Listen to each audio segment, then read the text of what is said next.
Hi friends, ಎಲ್ಲರಿಗೂ ನಮಸ್ಕಾರ. Social workers ಅಡ್ಡ ಯೂಟ್ಯೂಬ್ ಚಾನಲ್ಗೆ ಸ್ವಾಗತ.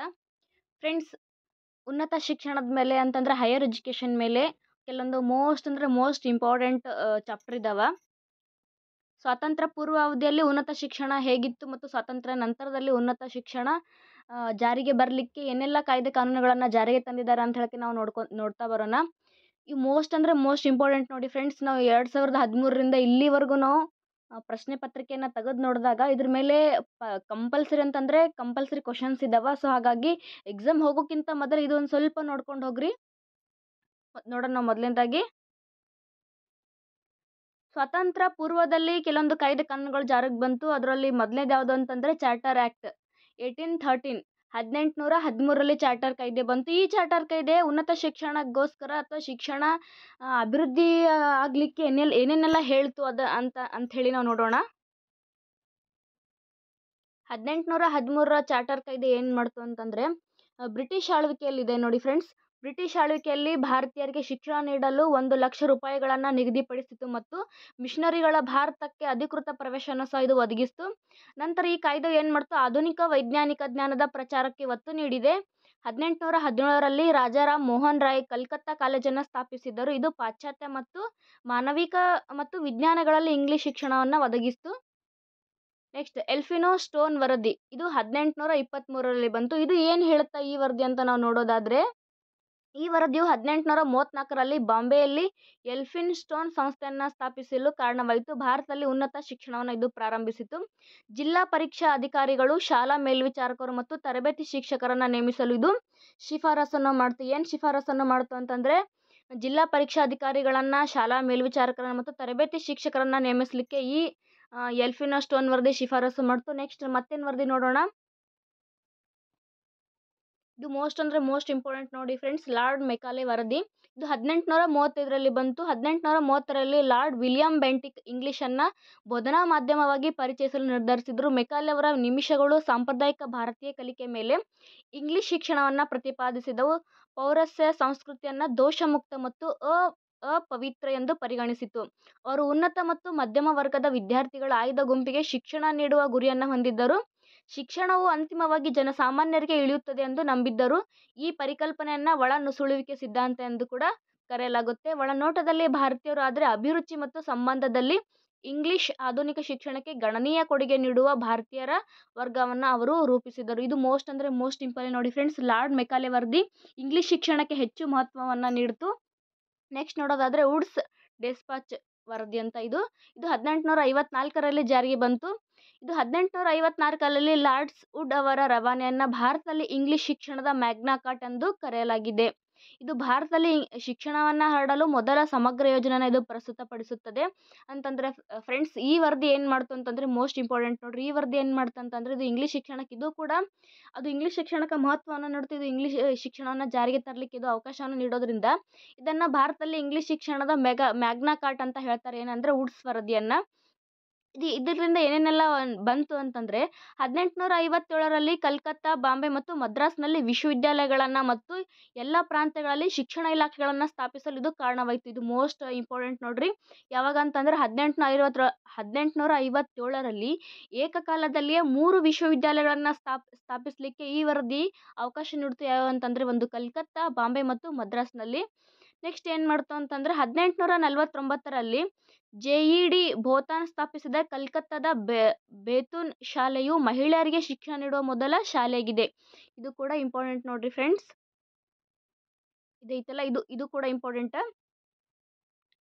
ಮೊದಲ ಶಾಲೆ ಏನು ಮಾಡ್ತಿದ್ದು, ಮಹಿಳೆಯರಿಗೆ ಸ್ಥಾಪನೆ ಆಗಿರ್ತಕ್ಕಂತಹ ಮೊದಲ ಶಾಲೆ ಇದು. ಎಷ್ಟರೊಳಗಂತಂದರೆ 1849ರಲ್ಲಿ ಬೇತುಮ್ ಶಾಲೆ ಅಂತ ನೋಡ್ರಿ, ಕಲ್ಕತ್ತಾದಲ್ಲಿ ಸ್ಥಾಪನೆ ಆಯಿತು. ಹೆಚ್ಚುವರೆಗೆ ಪೂಸಾದಲ್ಲಿ ಬಿಹಾರ್ ಅಂತಂದರೆ ಕೃಷಿ ಸಂಸ್ಥೆ ಮತ್ತು ರೂರ್ಕಿಯಲ್ಲಿ ಇಂಜಿನಿಯರಿಂಗ್ ಸಂಸ್ಥೆಯನ್ನು ಇದು ಸ್ಥಾಪಿಸಲಿಕ್ಕೆ ಈ ವರದಿ ಅವಕಾಶವನ್ನು ನೀಡ್ತಾನೆ. ಹಂಟರ್ ಕಮಿಷನ್, ಇದನ್ನು ಕೂಡ ಮೋಸ್ಟ್ ಇಂಪಾರ್ಟೆಂಟ್. ಇದು ಏನೇನೆಲ್ಲ ಬಂತು ಹಂಟರ್ ಕಮಿಷನ್ ಒಳಗಂತ ನೋಡಿದ್ರೆ, 1854ರ ಡೆಸ್ಪಾಚ್ನಿಂದ ಶೈಕ್ಷಣಿಕ ಪ್ರಗತಿಯನ್ನು ಪರಿಶೀಲಿಸಲು ಅಂತಂದರೆ ನಾವು ಇವಾಗ ನೋಡಿದ್ವಲ್ಲ 1854ರ ಡೆಸ್ಪಾಚ್ ವರದಿ ಏನು ಮಾಡ್ತು, ಅದರ ಪ್ರಗತಿ ಏನೇನೆಲ್ಲ ಐತೆ, ಅದು ಎಷ್ಟರ ಮಟ್ಟಿಗೆ ಅದು ಸಕ್ಸಸ್ಸನ್ನು ಕಂಡೈತೆ ಅಂತ ಹೇಳಕ್ಕೆ ಪರಿಶೀಲನೆ ಮಾಡ್ಲಿಕ್ಕೆ ಬ್ರಿಟಿಷ್ ಸರ್ಕಾರ ಏನು ಮಾಡ್ತು, 1882ರೊಳಗೆ WW ಹಂಟರ್ ಅಡಿಯಲ್ಲಿ ಒಂದು ಆಯೋಗವನ್ನು ನೇಮಕ ಮಾಡ್ತು. ಹಂಟರ್ ಕಮಿಷನ್ ಸ್ಥಳೀಯ ಮತ್ತು ಪುರಸಭೆಯ ಮಂಡಳಿಗಳು ಪ್ರಾಥಮಿಕ ಶಿಕ್ಷಣಕ್ಕೆ ಜವಾಬ್ದಾರರಾಗಿರಬೇಕೆಂದು ಶಿಫಾರಸು ಮಾಡಿತು ಮತ್ತು ಮಾಧ್ಯಮಿಕ ಶಿಕ್ಷಣದಲ್ಲಿ ಖಾಸಗಿ ಭಾಗವಹಿಸುವಿಕೆಗಾಗಿ ಅನುದಾನ ಸಹಾಯವನ್ನು ಇದು ಪ್ರೋತ್ಸಾಹಿತು. ಇದು ಸ್ತ್ರೀ ಶಿಕ್ಷಣಕ್ಕೆ ಒತ್ತು ನೀಡಿತು, ವಿಶೇಷವಾಗಿ ಪ್ರೆಸಿಡೆನ್ಸಿ ಪಟ್ಟಣಗಳ ಹೊರಗೆ ಮತ್ತು ಉನ್ನತ ಶಿಕ್ಷಣದಿಂದ ಪ್ರಾಥಮಿಕವನ್ನು ಇದು ಪ್ರತ್ಯೇಕಿಸಿತು. ಪಂಜಾಬ್ ವಿಶ್ವವಿದ್ಯಾಲಯ ಮತ್ತು ಅಲಹಾಬಾದ್ ವಿಶ್ವವಿದ್ಯಾಲಯ ನಂತಹ ಬೋಧನೆ ಮತ್ತು ಪರೀಕ್ಷೆಯ ವಿಶ್ವವಿದ್ಯಾಲಯಗಳನ್ನು ಇದು ಸ್ಥಾಪಿಸಿತು. ಫ್ರೆಂಡ್ಸ್, ಇದು ಪರೀಕ್ಷೆಯಲ್ಲಿ ಇದು ಬಂದಿರತಕ್ಕಂಥ ಕ್ವಶನ್ ನೋಡಿ ಫ್ರೆಂಡ್ಸ್ ಅಂತಂದರೆ, ಪಂಜಾಬ್ ವಿಶ್ವವಿದ್ಯಾಲಯ ಮತ್ತು ಅಲಹಾಬಾದ್ ವಿಶ್ವವಿದ್ಯಾಲಯಗಳನ್ನು ಅಂದರೆ ಕೇಳಿದ್ರು ಅವರು ಇಸ್ವಿ ಯಾವಾಗ ಸ್ಥಾಪನೆ ಆಯ್ತು ಅಂತ ಹಿಂಗೂ ಒಂದು ಕ್ವಶನ್ ಬಂದಿತ್ತು. ಮತ್ತೇನು ಕೇಳಿದ್ರು ಇದ್ರ ಮ್ಯಾಗ ಕ್ವಶನ್ಸ್ ಅಂತ ಅವರು ಅಲಹಾಬಾದ್ ಕಾಲಾನುಕ್ರಮದಲ್ಲಿ ಹೊಂದಿಕೆ ಮಾಡಿ ಬರೆಯಿರಿ ಅಂತ ಕೇಳಿದ್ರು. ಅಂತಂದರೆ ಸೀರಿಯಲ್ ವೈಸ್ ಅಂದರೆ ಕಲ್ಕತ್ತಾ ವಿಶ್ವವಿದ್ಯಾಲಯ ಯಾವಾಗ ಸ್ಥಾಪನೆ ಆಯಿತು, ಪಂಜಾಬ್ ವಿಶ್ವವಿದ್ಯಾಲಯ, ಅಲಹಾಬಾದ್ ವಿಶ್ವವಿದ್ಯಾಲಯ ಇವೆಲ್ಲನೂ ಕೂಡ ಕಾಲಾನುಕ್ರಮದಲ್ಲಿ ಹೊಂದಿಕೆಯ ಅನುಸಾರ ಬರೆಯಿರಿ ಅಂತ ಇದು ಕೇಳಿದ್ರು. ಇದು ಇಂಪಾರ್ಟೆಂಟ್ ನೋಡ್ರಿ. ನೆಕ್ಸ್ಟ್ ವಿಶ್ವವಿದ್ಯಾಲಯಗಳ ಆಯೋಗ, ಇದು ಕೂಡ ಬಹಳಷ್ಟು ಸಲ ಬಂದಿದೆ. ಇಲ್ಲಿ ನಾನು ಎಲ್ಲ ಟಾಪಿಕ್ನು ಏನು ತೊಗೊಂಡಿದ್ದಿಲ್ಲ ನಿಮ್ಗೆ ಹೇಳೋ ಸಲಿಂದ ಮೋಸ್ಟ್ ಇಂಪಾರ್ಟೆಂಟ್ ಎಲ್ಲನೂ ಕೂಡ ಪ್ರತಿ ವರ್ಷನೂ ಕೂಡ ಬಂದಿರತಕ್ಕಂಥ ಇದು ಪ್ರಶ್ನೆ. ಇದು ವಿಶ್ವವಿದ್ಯಾಲಯಗಳ ಆಯೋಗ 1902 ಜನವರಿ 27ರಂದು ಭಾರತೀಯ ವಿಶ್ವವಿದ್ಯಾನಿಲಯಗಳ ಸ್ಥಿತಿ ಮತ್ತು ಭವಿಷ್ಯವನ್ನು ನಿರ್ಣಯಿಸಲು ಅಂತಂದರೆ ಸ್ಥಿತಿಗತಿಯನ್ನು ಇದು ಅಧ್ಯಯನ ಮಾಡಲಿಕ್ಕೆ ಸುಧಾರಣೆಗಳನ್ನು ಸೂಚಿಸಲು ಲಾರ್ಡ್ ಕರ್ಜನ್ ಅವರು ಸರ್ ಥಾಮಸ್ ರೇಲಿ ಅವರ ನೇತೃತ್ವದಲ್ಲಿ ವಿಶ್ವವಿದ್ಯಾಲಯ ಆಯೋಗವನ್ನು ನೇಮಿಸಿದರು. ಇದು ನೋಡ್ರಿ ಯಾರು ನೇಮಿಸಿದ್ರು ಅಂತ ಪ್ರಶ್ನೆ ಬರ್ಬೋದು. ಇಲ್ಲಿ ಯಾರು ಅಂತ ಕೇಳಿದ್ರೆ ಲಾರ್ಡ್ ಕರ್ಜನ್ ಅವರು ಸರ್ ಥಾಮಸ್ ರೇಲಿ ಅವರ ನೇತೃತ್ವದಲ್ಲಿ ವಿಶ್ವವಿದ್ಯಾಲಯ ಆಯೋಗವನ್ನು ನೇಮಿಸ್ತಾರೆ. ಈ ಆಯೋಗದ ಶಿಫಾರಸುಗಳ ಪರಿಣಾಮವಾಗಿ 1904ರ ಭಾರತೀಯ ವಿಶ್ವವಿದ್ಯಾಲಯಗಳ ಕಾಯ್ದೆ ಶಿಕ್ಷಣ ಗುಣಮಟ್ಟ ಮತ್ತು ವ್ಯವಸ್ಥೆಯ ಮೇಲ್ವಿಚಾರಣೆಯನ್ನು ಹೆಚ್ಚಿಸಲು ಗುರಿಯನ್ನು ಇದು ಹೊಂದಿತ್ತು. ವಿಶ್ವವಿದ್ಯಾನಿಲಯ ಮಿತಿಗಳು ಮತ್ತು ಅಂಗಸಂಸ್ಥೆ ನಿರ್ಧರಿಸಲು ಗವರ್ನರ್ ಜನರಲ್ ಅವರಿಗೆ ಅಧಿಕಾರವನ್ನು ನೀಡಲಾಯಿತು. ನೆಕ್ಸ್ಟ್ ಏನು ಮಾಡಿತಂದ್ರೆ ರಾಷ್ಟ್ರೀಯ ಶಿಕ್ಷಣ ಮಂಡಳಿ 1906. ಇದು ಸ್ವದೇಶಿ ಕೈಗಾರೀಕರಣ ಚಳವಳಿಯ ಭಾಗವಾಗಿ ವಿಜ್ಞಾನ ಮತ್ತು ತಂತ್ರಜ್ಞಾನವನ್ನು ಉತ್ತೇಜಿಸಲು ಬಂಗಾಳದ ಭಾರತೀಯ ರಾಷ್ಟ್ರೀಯವಾದಿಗಳು 1906ರಲ್ಲಿ ರಾಷ್ಟ್ರೀಯ ಶಿಕ್ಷಣ ಮಂಡಳಿಯನ್ನು ಸ್ಥಾಪಿಸಿದರು. ಈ ಸಂಸ್ಥೆಯು ರಾಷ್ಟ್ರೀಯ ಮಾರ್ಗಗಳಲ್ಲಿ ಶಿಕ್ಷಣವನ್ನು ಒದಗಿಸುವ ಗುರಿಯನ್ನು ಹೊಂದಿದೆ. ರಾಷ್ಟ್ರೀಯ ಶಿಕ್ಷಕರನ್ನು ನೇಮಿಸಿಕೊಳ್ಳುವುದು ಮತ್ತು ರಾಷ್ಟ್ರೀಯ ಸಾಂಸ್ಕೃತಿಕ ಪರಂಪರೆಯಲ್ಲಿ ಬೇರೂರಿರುವ ಪಠ್ಯಕ್ರಮವನ್ನು ಅಳವಡಿಸಿಕೊಳ್ಳುವುದು ಹೇಳುತ್ತಿದ್ದು.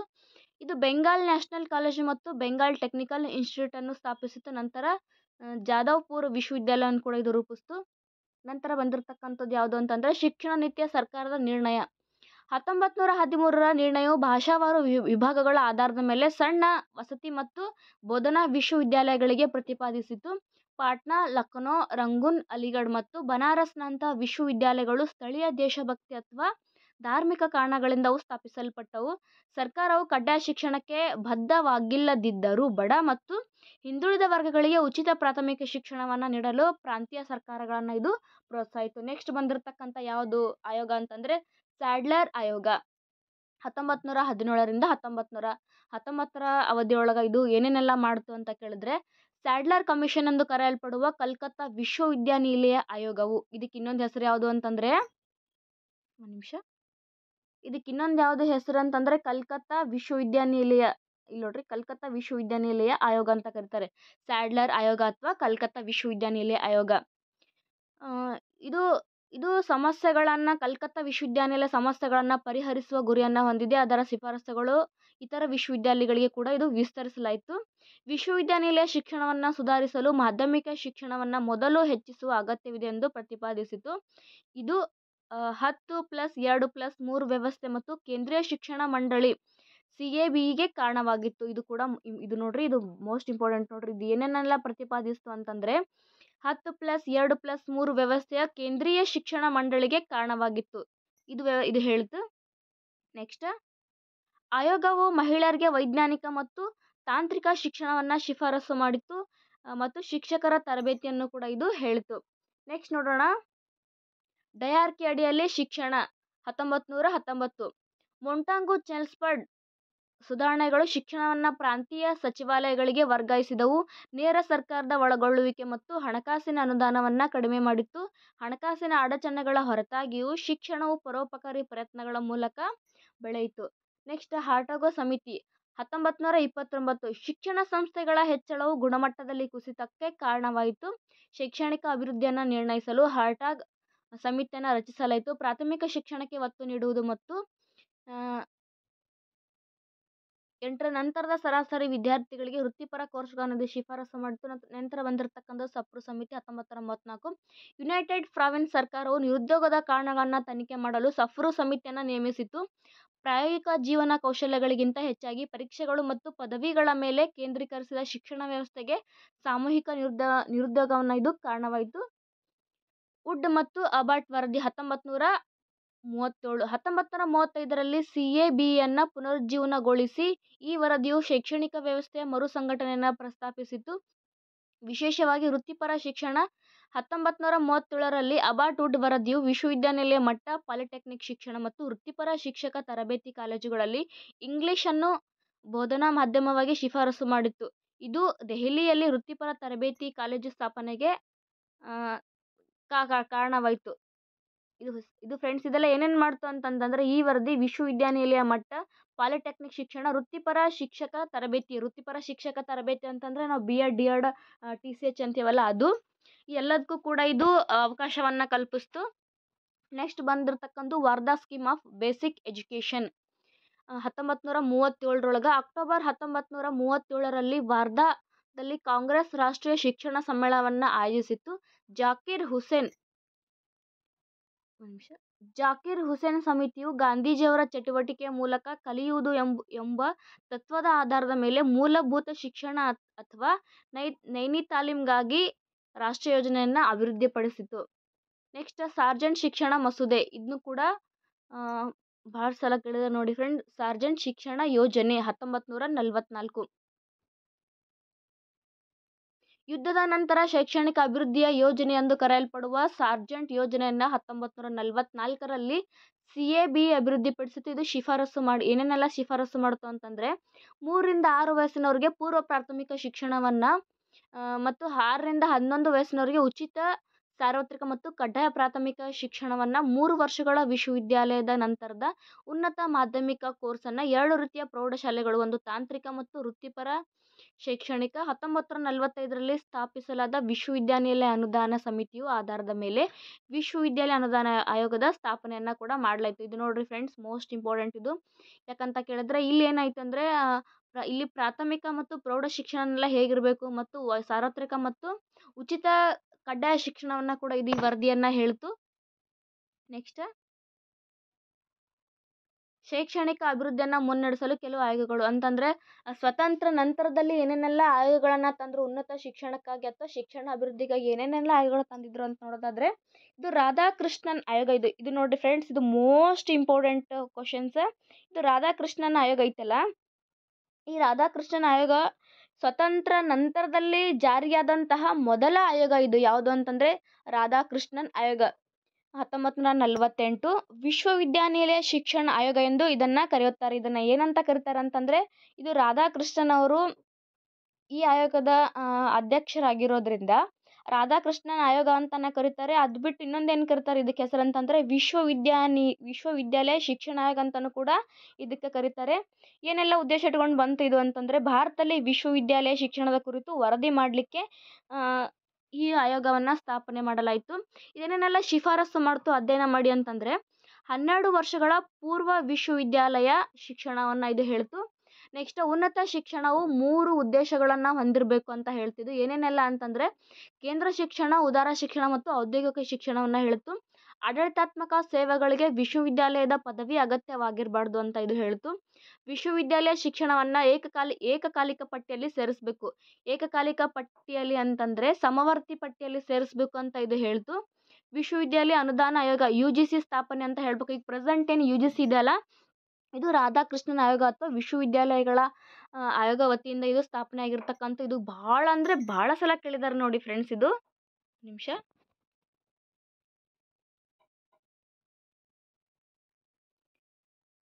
ಇದೈತಲ್ಲ ವಿಶ್ವವಿದ್ಯಾಲಯ UGC ಸ್ಥಾಪನೆ ಆಯಿತು.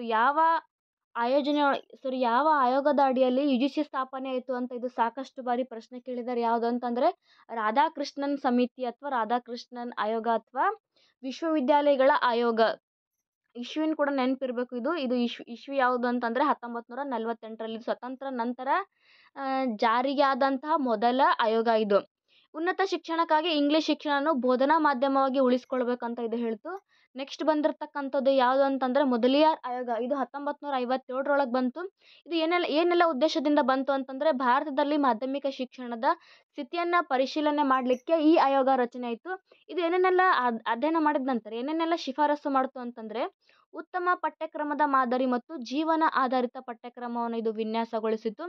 ಬಹುಪಯೋಗಿ ಶಾಲೆಗಳನ್ನು ಸ್ಥಾಪಿಸಿ ಮತ್ತು ವಿದ್ಯಾರ್ಥಿಗಳೇ ವೃತ್ತಿಪರ ತರಬೇತಿಯನ್ನು ನೀಡಬೇಕು ಅಂತ ಇದು ಹೇಳ್ತು.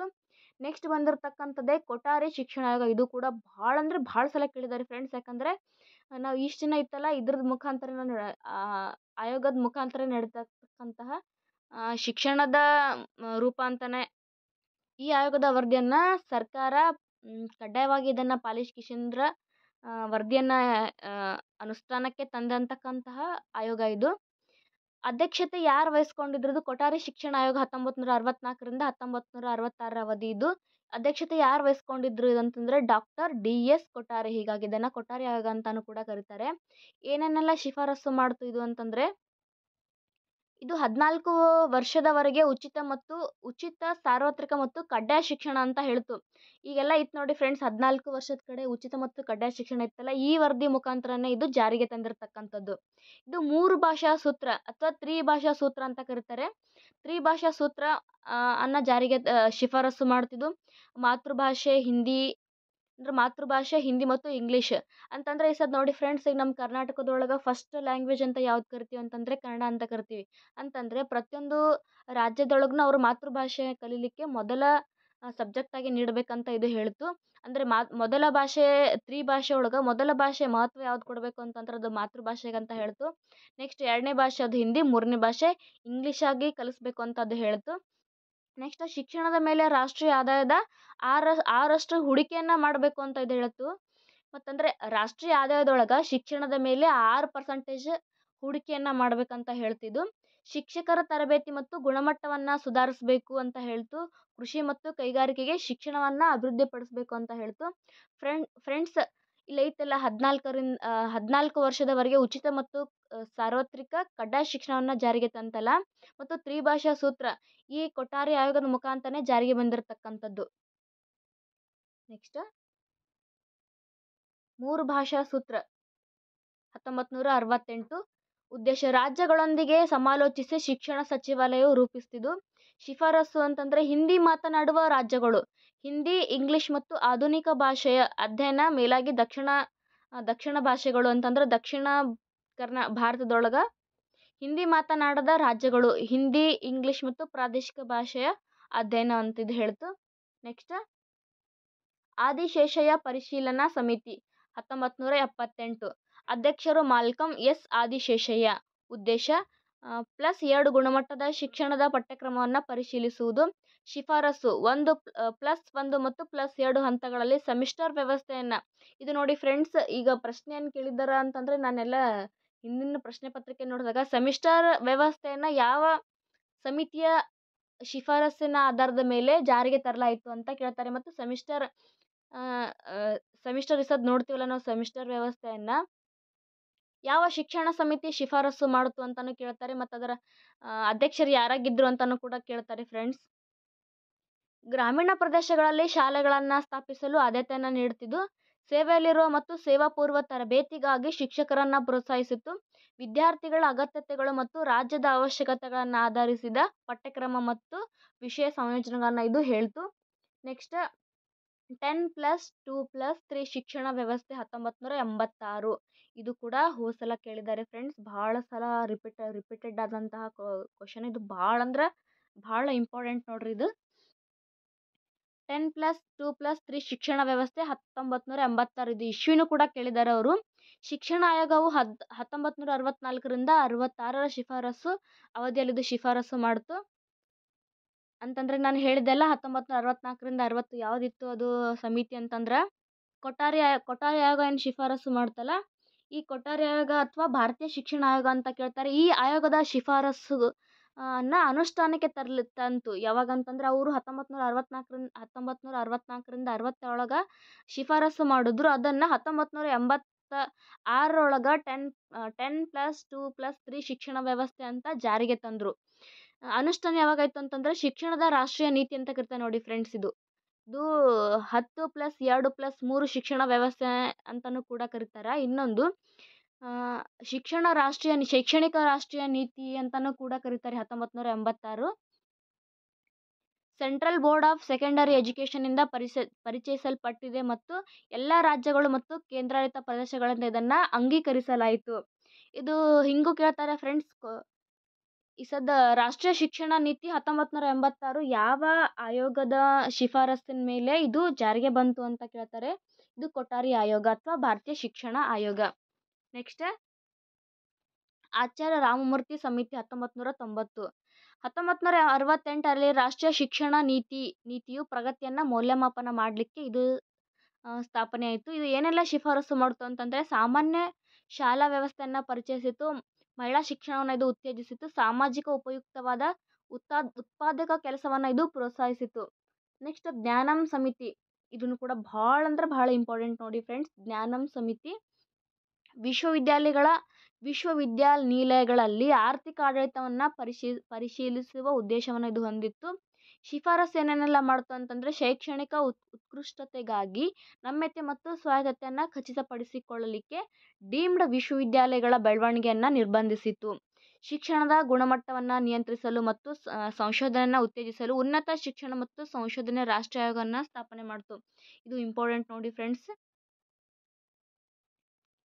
ಉನ್ನತ ಶಿಕ್ಷಣ ಮತ್ತು ಸಂಶೋಧನೆ ರಾಷ್ಟ್ರೀಯ ಆಯೋಗವನ್ನು ಇದು ಸ್ಥಾಪಿಸಲಿಕ್ಕೆ ಶಿಫಾರಸನ್ನು ಮಾಡ್ತು ಮತ್ತು ಡೀಮ್ಡ್ ವಿಶ್ವವಿದ್ಯಾಲಯಗಳ ಬೆಳವಣಿಗೆಯನ್ನು ಇದು ನಿರ್ಬಂಧಿಸಿತು. ನೆಕ್ಸ್ಟ್ ಸ್ಯಾಮ್ ಪಿತ್ರೋಡಾ ಸಮಿತಿ 2005. ರಾಷ್ಟ್ರೀಯ ಜ್ಞಾನ ಆಯೋಗ ಇಲ್ಲ ಐತಲ್ಲ ಫ್ರೆಂಡ್ಸ್. ಇದು ಜ್ಞಾನಂ ಸಮಿತಿಯನ್ನು ಏನಂತ ಕರೀತಾರೆ ಅಂತಂದರೆ ಸ್ಯಾಮ್ ಪಿತ್ರೋಡಾ ಸಮಿತಿಯನ್ನು ಏನಂತ ಕರೀತಾರೆ ಅಂತಂದರೆ ರಾಷ್ಟ್ರೀಯ ಜ್ಞಾನ ಆಯೋಗ ಅಂತಲೂ ಕೂಡ ಇದನ್ನು ಕರೀತಾರೆ. ಇದೇನೇನೆಲ್ಲ ಶಿಫಾರಸು ಮಾಡ್ತು ಅಂತಂದರೆ ಅಸ್ತಿತ್ವದಲ್ಲಿರುವ ವಿಶ್ವವಿದ್ಯಾಲಯಗಳ ಪಠ್ಯಕ್ರಮವನ್ನು ಪರಿಷ್ಕರಿಸಬೇಕು ಅಂತ ಹೇಳ್ತು. ಪದವಿ ಪೂರ್ವ ಶಿಕ್ಷಣ ಮತ್ತು ರಾಜ್ಯ ಮಂಡಳಿಗಳ ಕೇಂದ್ರೀಯ ಮಂಡಳಿಯನ್ನು ಇದು ಸ್ಥಾಪಿಸಲಿಕ್ಕೆ ಅವಕಾಶವನ್ನು ಹೇಳ್ತು. ಉನ್ನತ ಶಿಕ್ಷಣಕ್ಕಾಗಿ ಸ್ವತಂತ್ರ ನಿಯಂತ್ರಣ ಪ್ರಾಧಿಕಾರವನ್ನು ರೂಪಿಸಿ ಅಂತ ಹೇಳ್ತು. UGC ಅನುದಾನದ ವಿತರಣೆ ಮತ್ತು ಸಾರ್ವಜನಿಕ ಸಂಸ್ಥೆಗಳ ನಿರ್ವಹಣೆಗೆ ಇದು ಒತ್ತನ್ನು ನೀಡಿತು. ಸ್ಯಾಮ್ ಪಿತ್ರೋಡಾ ಸಮಿತಿ ಅಥವಾ ರಾಷ್ಟ್ರೀಯ ಜ್ಞಾನ ಆಯೋಗ ಅಂತ ಕರೀತಾರೆ.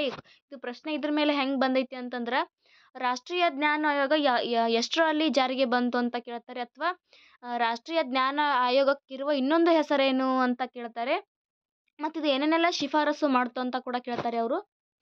ನೆಕ್ಸ್ಟ್ ಯಶ್ಪಾಲ್ ಸಮಿತಿ 2008. ಉದ್ದೇಶ ಉನ್ನತ ಶಿಕ್ಷಣದ ನವೀಕರಣ ಮತ್ತು ಪುನರ್ಯೌವನಗೊಳಿಸುವಿಕೆ ಕುರಿತು ಸಲಹೆಯನ್ನು ನೀಡಿತು. ಏನೇನೆಲ್ಲ ಶಿಫಾರಸು ಮಾಡ್ತು ಅಂತಂದರೆ ಉನ್ನತ ಶಿಕ್ಷಣ ಮತ್ತು ಸಂಶೋಧನೆಗಾಗಿ ರಾಷ್ಟ್ರೀಯ ಆಯೋಗ NCHER ಅಡಿಯಲ್ಲಿ ವೃತ್ತಿಪರ ಸಂಸ್ಥೆಗಳ UGC, AICTE, MCI, BCI ಶೈಕ್ಷಣಿಕ ಕಾರ್ಯಗಳನ್ನು ಒಳಗೊಳ್ಳುವುದು.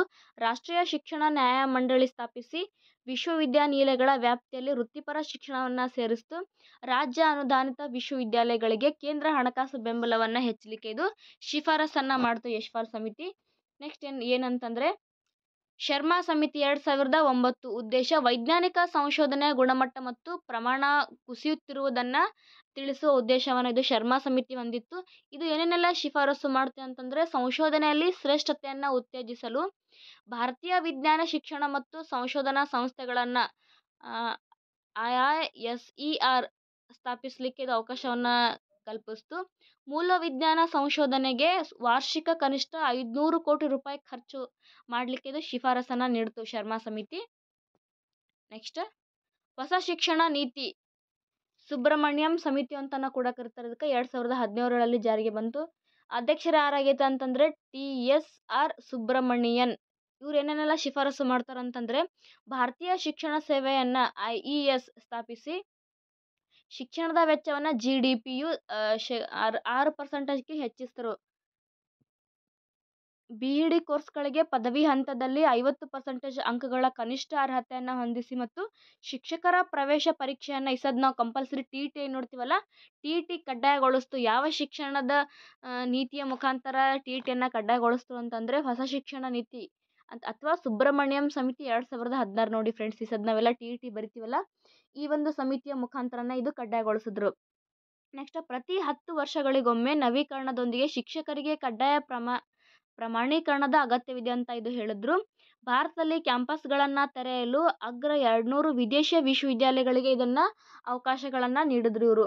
ನೆಕ್ಸ್ಟ್ ಹೊಸ ಶಿಕ್ಷಣ ನೀತಿ, ಇದು ಮೋಸ್ಟ್ ಇಂಪಾರ್ಟೆಂಟ್ ನೋಡ್ರಿ. ಯಾಕಂದ್ರೆ ಫ್ರೆಂಡ್ಸ್, ಹೊಸ ಶಿಕ್ಷಣ ನೀತಿ 2020 ಪ್ರಕಟಣೆ ಆಗಸ್ಟ್ 26, 2020ರಂದು ಕೇಂದ್ರ ಸರ್ಕಾರದಿಂದ ತೆರವುಗೊಳಿಸಲಾಗಿದೆ. ಅಧ್ಯಕ್ಷತೆ ಇಸ್ರೋದ ಮಾಜಿ ವಿಜ್ಞಾನಿಯಾದಂತಹ ಡಾಕ್ಟರ್ ಕೆ. ಕಸ್ತೂರಿ ರಂಗನ್. ಹೊಸ ಶಿಕ್ಷಣ ನೀತಿ 2026ರ ಅಧ್ಯಕ್ಷರು ಯಾರು ಅಂತ ಕೇಳ್ತಾರೆ. ಯಾರು ಅಂತಂದರೆ ಡಾಕ್ಟರ್ ಕಸ್ತೂರಿ ರಂಗನ್. ಇವರು ಮಾಜಿ ಇಸ್ರೋದ ವಿಜ್ಞಾನಿಗಳು ಇವರು. ಇದು ಏನೆಲ್ಲ ತಿರಸ್ಕಾರ ಮಾಡ್ತು ಅಂತಂದರೆ, ವರದಿ ಆಧರಿಸಿ TSR ಸುಬ್ರಹ್ಮಣ್ಯಂ ಸಮಿತಿಯ ಶಿಫಾರಸುಗಳನ್ನು ಇದು ತಿರಸ್ಕಾರ ಮಾಡ್ತು. ಮಹತ್ವ ಅಂತಂದರೆ, ಇದು ಭಾರತದಲ್ಲಿ ಜಾರಿಗೆ ತರಲಿರುವ 3ನೇ ಶಿಕ್ಷಣ ನೀತಿಯಾಗಿದೆ. ಈ ಹೊಸ ಶಿಕ್ಷಣ ನೀತಿ 2026 ಇದು ಏನೆಲ್ಲ ಶಾಲಾ ಹಂತದ ಸೂತ್ರಗಳು ಹೇಳ್ತು ಅಂತಂದ್ರೆ 5+3+3+4 ಅನ್ನು ಸೂಚಿಸಿತು. ಅದು ಕೊಠಾರಿ ಆಯೋಗ ಏನು ಹೇಳ್ತು, ಈ ಸಲ ಎಲ್ಲನೂ ಕೊಠಾರಿ ಆಯೋಗ ಇತ್ತು. 10+2+3 ಅಂತ ಹೇಳ್ತು. ಇದು ಹೊಸ ಶಿಕ್ಷಣ ನೀತಿ ಪ್ರಕಾರ ಏನು ಐತಿ ಅಂತಂದರೆ 5+3+3+4. ಒಂದು ನಿಮಿಷ ಬರೆದು ಬಿಡ್ತೀನಿ. 5+ ಸರಿ, ಅಕ್ಷರ ದೊಡ್ಡ ಭಾಳದು, ನಿಂದ್ರಿ ಒಂದು ನಿಮಿಷ.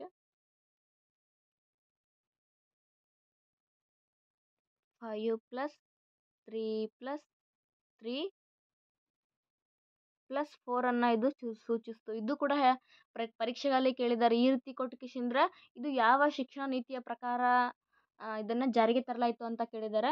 ಇದು ಅಂದ್ರೆ 5 ಅಂತಂದ್ರೆ ಇದನ್ನು ಅಡಿಪಾಯ ಹಂತ ಅಂತ ಕರೀತಾರೆ. ಇದನ್ನು ಪೂರ್ವ ಸಿದ್ಧತಾ ಹಂತ, ಇದು ಮಧ್ಯಮ ಹಂತ, ಇದು ಪ್ರೌಢ ಶಿಕ್ಷಣ ಹಂತ ಅಂತ ಕರೀತಾರೆ. ಇದು ಏನಂತಂದರೆ 2030ರವರೆಗೆ ಇದು ಗುರಿಯನ್ನು ಇದು ಹೊಂದಿರತಕ್ಕಂಥದ್ದು. ಓಕೆ ಫ್ರೆಂಡ್ಸ್, ನನ್ನ ವಿಡಿಯೋ ಇಷ್ಟ ಆಗಿತ್ತು ಅಂತಂದರೆ ನೀವು ಲೈಕ್ ಮಾಡಿ, ಕಮೆಂಟ್ ಮಾಡಿ. ಏನು ಹೇಳಬೇಕು ಅಂತಂದರೆ ಕಮೆಂಟ್ ಮುಖಾಂತರ ನೀವು ತಿಳಿಸ್ಬೋದು. ಇನ್ನೂ ಯಾರೂ ಸಬ್ಸ್ಕ್ರೈಬ್ ಮಾಡಿಲ್ಲ ಅಂತಂದರೆ ಸಬ್ಸ್ಕ್ರೈಬ್ ಮಾಡಿ ಫ್ರೆಂಡ್ಸ್. ಮತ್ತು ಇನ್ನೊಂದು, ನನ್ನ ಹಳೆ ವಿಡಿಯೋದಲ್ಲಿದ್ದಾವ 2013ರಿಂದ 2021ರವರೆಗೆ ಕೆಸೆಟ್ನಲ್ಲಿ ಏನೇನೆಲ್ಲ ಪರೀಕ್ಷೆಗಳನ್ನು ಕೇಳಿದ್ದಾರೆ, ಕೆಲವೊಂದು ಕಡ್ಡಾಯ ಪ್ರಶ್ನೆಗಳಿದ್ದಾವೆ, ಏನೇನು ಕೇಳಿದ್ದಾರೆ ಅಂತ ಹೇಳೋಕ್ಕೆ ನಾನು ಆಲ್ರೆಡಿ ವಿಡಿಯೋ ಮಾಡಿದ್ದೀನಿ. ನೀವು ಅದನ್ನು ನೋಡ್ಬೋದು. ಧನ್ಯವಾದಗಳು.